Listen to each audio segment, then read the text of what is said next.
কিন্তু প্রিয় নবী কোনোদিন আজান দেন নাই। আল্লাহু আকবার বলেন না? প্রশ্ন জাগে না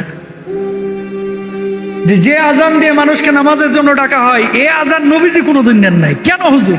এটা আবার কেমনে কথা, কেমনে সম্ভব? নবীজি কেন কোনোদিন আজান দিল না?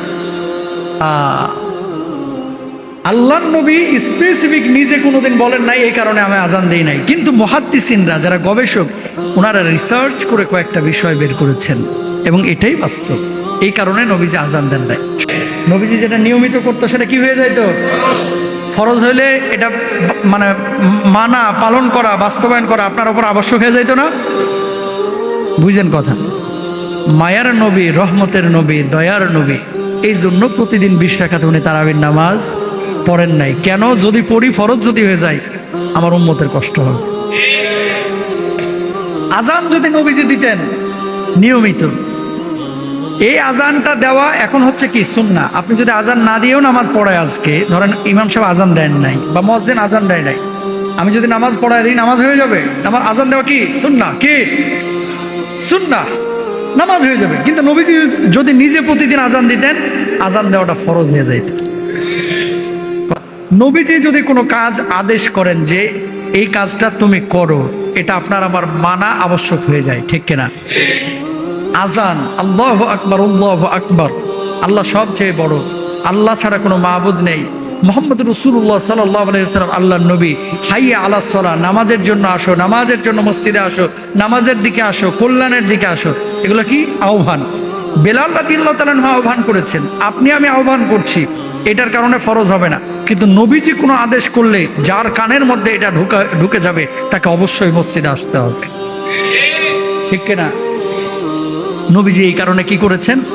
ঠিক সেই সময় নবীজি আজান দেন নাই। এটা একটা কারণ হতে পারে। এবার আসেন আমরা কি বলি?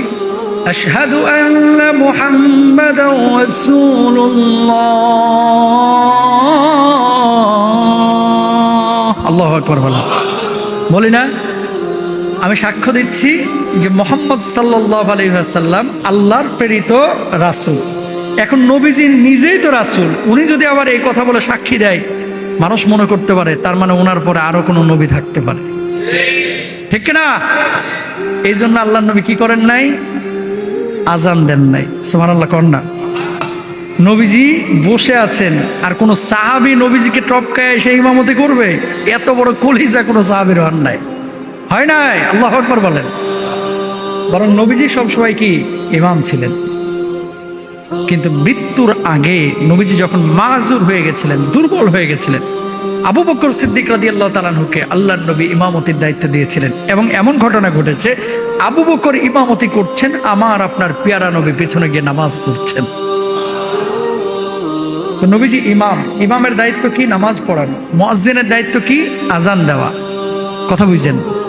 মুয়াজ্জিনের দায়িত্ব হচ্ছে আজান দেওয়া, ইমামের দায়িত্ব হচ্ছে নামাজ পড়ানো। তো নবীজি নিজের দায়িত্বটাকে ইমামতির মধ্যে সীমাবদ্ধ রেখেছেন, তিনি মুয়াজ্জিনি করেন নাই।